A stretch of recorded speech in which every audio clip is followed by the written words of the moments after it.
इसी प्रकार अन्य प्रसंगों को श्रवण करने के लिए महाराज श्री के एकमात्र अधिकृत ऑफिशियल यूट्यूब चैनल को सब्सक्राइब करके बेल आइकन को अवश्य दबा दें।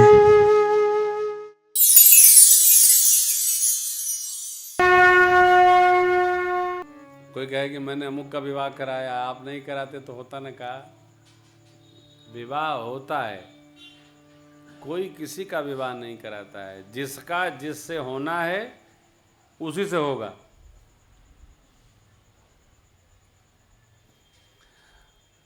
कई बार तो हमने देखा है विवाह कराते रहो तब वो नहीं होता है। अनुराग का कहाँ हो रहा है? एड़ी छोटी लगा रखा हूँ, होता ही नहीं। कई लोगों की बारात आके वापस चली जाती है, होता ही नहीं। कई लोग दूल्हा बनने के सपने देखते हैं तब वो नहीं हो पाता है। लिखा है तभी होगा, जिससे लिखा है उसी से होगा। कोई नहीं करता, कोई न कोई रचना बन ही जाती है। भगवान ऐसी रचना बना देते हैं। लेकिन माँ की ममता अलग होती है। मैना मैया नारद जी को कोसने लगी, नारद कर मैं काह बिगारा, भवन मोर जिन बसत उजारा। अरे अस उपदेश उमहि जिन दीना, बौरे बरहि लागी तप कीन्हा। साच उनके मोहन माया, उदासीन धनु धाम न जाय। नारद जी को इतनी कठोर शब्दावली में सब शब्द भाव कहते हुए माँ मैना जी के मुख से पार्वती मैया घबरा गई।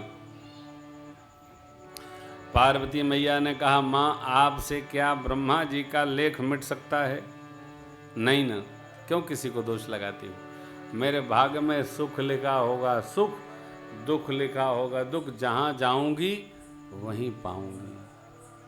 आप जन्म के साथी किसी के बन सकते हैं, भाग्य के नहीं साहब। जिसके भाग्य में जो लिखा होगा वो उसको मिलेगा ही। यदि भाग्य में सुख नहीं लिखा है तो सुख न मिलेगा। आप चाहे जितना सुख बांध के भेज दो। और भाग्य में सुख लिखा होगा तो आप दुख में भी किसी को डाल दीजिए, वो सुखी होगा ही। कोई रोक नहीं सकता। लेकिन आदमी का स्वभाव है, इनके कारण में दुखी हो गया। कोई किसी कारण दुखी नहीं होता, आदमी अपने कारण दुखी होता है। किसी को दोष मत लगाइए। मैना मैया से पार्वती मैया ने कहा, कर्म लिखा जो बाउर ना हो, तो कत दोष लगाइए का। माँ यदि मेरे भाग्य में बावला ही वर लिखा है तो किसी को दोष आप क्यों लगाती हो? मैना जी शांत भाई। वेदशिरा जी आकर के और पार्वती मैया के जन्म की कथा सुनाए। मैना जी का, हिमांचल जी का ज्ञान दूर किए। फिर पार्वती जी ये जगत की सामान्य पुत्र नहीं है तो जगदम्बा है, ऐसा सुनकर नगर के सब लोग आनंद में आ गए। लगे हो नपुर मंगल सजे सबहि हाटक घटना। आज नगर में मंगलाचार होने लगा। सब लोग अपने अपने द्वार पर जगदम्बा अवतार ली हैं, ऐसा सुनते ही स्वर्ण के घट संवारने लगे। नगर में क्या बधाइयों का तांता लग गया साहब। इधर ब्रह्मा जी महाराज की आज्ञा हुई, देवताओं को बुला करके भोजन प्रसाद गारी के साथ माताएं गा रही हैं, लोग भोजन प्रसाद करा रहे हैं। भगवान ब्रह्मा पहुँचे मंडप में। सिंहासन अति दिव्य स्वभावा, बरन न जाय बिरंजी बनावा। भगवान शिव के बैठने के लिए सिंहासन ब्रह्मा जी ने अपने कर से डेकोरेट किया है, सजाया है। देखिए, काम किसी को सौंप दो, मुखिया आप हैं तो अपने निगाह से एक बार अवश्य गुजार लीजिए। क्यों? आप नहीं गुजारेंगे तो फिर बाद में आपको आवेश आ गया तो पूरा उत्सव खराब कर देंगे। क्यों? मालिक नाराज हो गया तो कौन समझाएगा? इसलिए जीने का ढंग है। किसी को भी आप काम सौंपो एक बार, भाई जब सब काम कर लेना हमको अवश्य दिखा देना बुलाकर। मैं कितना भी व्यस्त रहूं, मुझे दिखाया जाए कि मैं देखूं तो कि कैसा हुआ है। कहीं कुछ करना हो तो मैं संशोधित करूंगा, नहीं तो फिर कमरा में बुला के हड़काना पड़ेगा।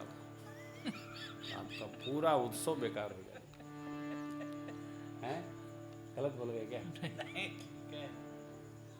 मुखिया होने के नाते दिखना पड़ेगा। इसलिए बरनिन विरंची बना। जीव कोई भी कार्य करता है तो उसके चित्त का, मन का विकार दूर नहीं हटता है। देखिए, स्वामी का, मालिक का और नौकर का काम बताता है। नौकर, मेरा एक सूत्र है, नौकर 8 घंटे का मालिक, मालिक 24 घंटे का नौकर। जो मालिक 8 घंटे का मालिक है वो कुछ दिन बाद वो नौकरी करेगा, और नौकर जो 24 घंटे का मालिक है वो कुछ दिन बाद मालिक बन जाएगा। इसलिए जीने का ढंग है। बहुएं बैठी हैं, भाई लोग बैठे हैं, सबको सिद्धांत बनाना चाहिए। हम 24 घंटे के नौकर हैं, तभी हम मालिक बन जाएंगे 12 साल बाद। मालिक यदि 8 घंटे का मालिक है तो कुछ दिन बाद उसको नौकरी करनी ही पड़ेगी। जो मैनेजर है वो मालिक बन जाएगा, वहां नहीं तो कहीं और बन जाएगा। जिसके जीवन में तप है उसी की सुगंध फैलती है, आलसी की सुगंध नहीं फैलती है। वो तो बस भाई देखो भाई, हिलाना मत हमको। यदि सो जाए तो कोई प्लीज जगाना नहीं। कई बार आपने सुना होगा, एक कहानी सुना देता हूं, 2 मिनट की है। एक बार एक राजा ने संदेश दिया कि जो सबसे अधिक आलसी होगा उसको पुरस्कृत किया जाएगा।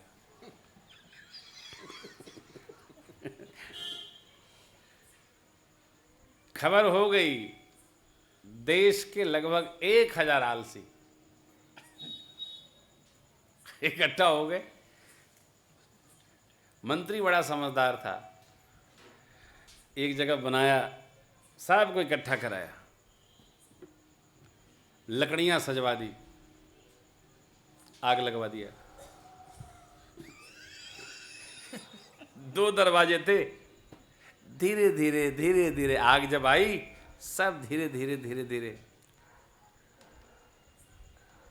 एक बचा, उसके निकट आ गई आग, उसके निकट आ गई तो आग बुझा दी गई। उससे पूछा गया कि सारे लोग चले गए और तुम यहीं पड़े रहे, जल जाते तो? बोला हमें को तो इनाम लेना है, जलते कैसे? हमको पता है, मैं अभी नहीं, इनाम के लिए नहीं, मेरा ये स्वभाव है। आग नहीं, आप पत्थर डाल दो, मैं हिलूंगा ही नहीं। पानी डाल दो, मैं डुलूंगा नहीं। ये भी विजय है। किस पर? प्रमाद पर। हम तो इसको जीत रखे हैं साहब। देखिए, कुंभकर्ण को जगाना पड़ा था। क्यों? क्योंकि उसकी जब निद्रा पूरी होगी 6 महीने बाद तभी जगेगा। बीच में यदि जगाया जाएगा तो जगेगा भी नहीं। ब्रह्मा जी का वर है, 6 माह सोऊंगा, 1 दिन के लिए जगूंगा, फिर खा पी के सो जाऊंगा। प्रमाद, जिसको स्वयं निद्रा पर विजय नहीं है वो जीवन में भगवान रक्षक है साहब। कहना नहीं कैसे मैं हिलूंगा नहीं। अब मुझे पता है आग हमको जला नहीं सकती है। क्यों? आलसी के पास न आग आती है, न पानी, न हवा, न पत्थर। उसका कितना विश्वास है। उसने कहा मेरा कोई बाल बांका नहीं कर सकता है। हमको पता है ना, ये बाबा हमारे ये दिव्य अलंकार से विभूषित हैं। भगवान ब्रह्मा ने ही रचना बनाई है। अस्तु ब्रह्मा जी ने श्रृंगार किया,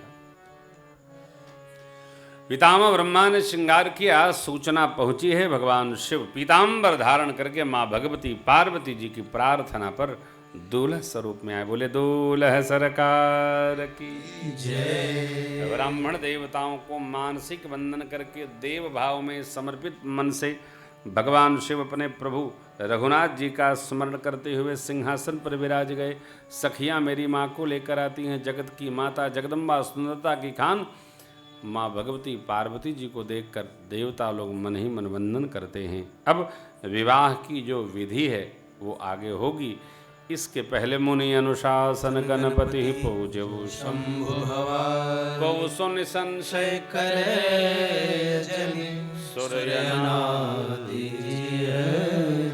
गणपति भगवान का पूजन हुआ। अब वर कन्या के साथ मदपर्क आदि विधि श्रुति सम्मत व्यवहार जस विवाह के विधि श्रुति गाई मुनिन सो सब करवा गहि गिरीश कुश कन्या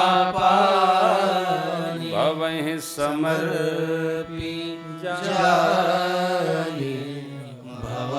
हिमांचल जी ने पुष्प जल अक्षत कुशा द्रव्य रखकर संकल्प लिया, क्या मैं भगवान शिव की दिव्य स्वरूपा अर्धांगिनी जानकर अपनी पुत्री भगवती उमा को शिव जी को समर्पित कर रहा हूँ।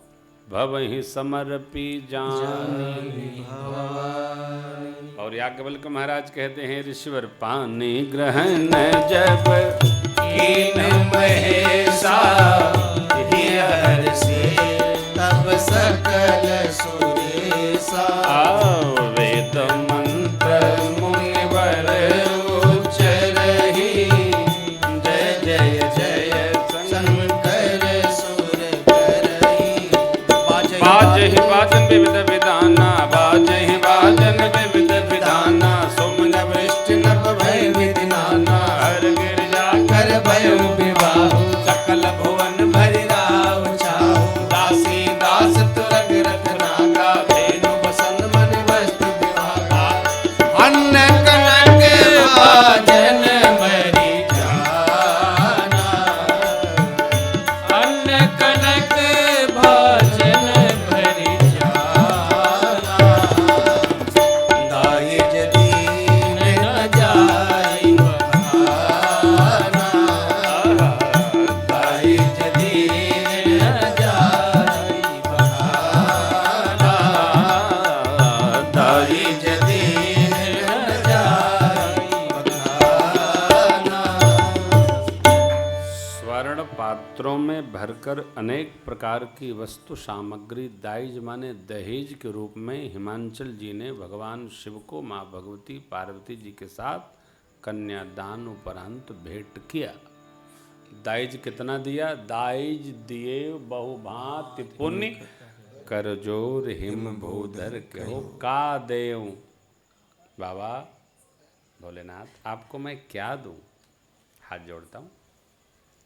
देखिए, देने वाला दे, लेने वाला न ले। देने वाला थोड़ा दे, लेने वाला संतुष्ट हो, बहुत हो गया, संतुष्टोस्मि, मैं संतुष्ट हूँ। तो देने वाले को भी खुशी होती है और लेने वाले को भी आनंद होता है। देने वाला दे और लेने वाला मुंह बिचकावे, इतने हैं? रिक्शा भाड़ा तो दिया ही नहीं आपने। अरे कमाल है भाई। देने वाला किसी को भी, घर में भी दो, बाहर दो, कर्मचारी को दो, सेवादार को दो। देने वाला दे, लेने वाला संतुष्ट हो, तो लेने देने दोनों का रस बढ़ जाता है। यही जीवन का आनंद है। हिमांचल जी ने दिया, शिव बाबा ने वहीं सेवकों को बांट दिया, लेकिन उनको अच्छा लगे, लेकर के आए। माँ मैना ने जो अपराध बन गया था उसके लिए क्षमा मांगा। मेरी बिटिया प्राण के समान सबको प्रिय है, सरकार सेवा में लगाई गई। अब भगवान शिव देवताओं को विदा किए, कैलाश पर्वत पर आए। आनंद होने लगा। जब ही शंभु कैलाश ही आए, सुर सब निज निज लोक सिधार जगत मातु पितु शंभु भवानी तेह श्रृंगार न कहूं। गृहस्थ आश्रम को मंगल भाव से जिए। देखिए पंक्ति कहती है, कर रही विविध विधि भोग विलासा करन समेत बसई कैलासा हर गिरिजा बिहार नित्य नयो एहि विधि विपुल काल चली गयो तप जन में मुखट बदन कुमारा तारक असुर समर जे मारा जग जान सन मुख जन्म कर्म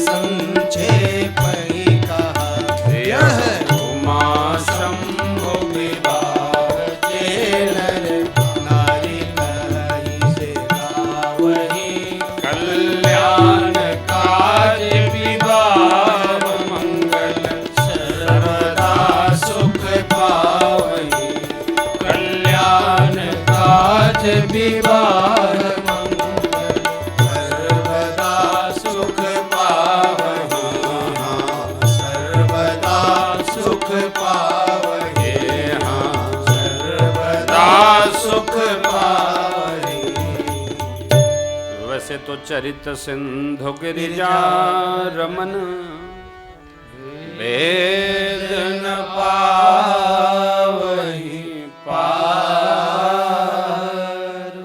बरने तुलसी दास की अतिमति मंद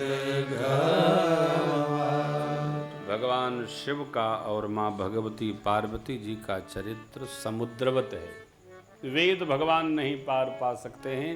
पूज्यपाद गोस्वामी जी कहते हैं जिसके चरित्र को वेद भगवान नहीं पार पा सकते हैं उसको तुलसीदास मति का मंद गंवार क्या गाएगा, क्या वर्णन करेगा। जब गोस्वामी जी रुक गए तो जो लिखा बाबा ने हमने आप मित्रों के साथ गा के आपको सुनाया।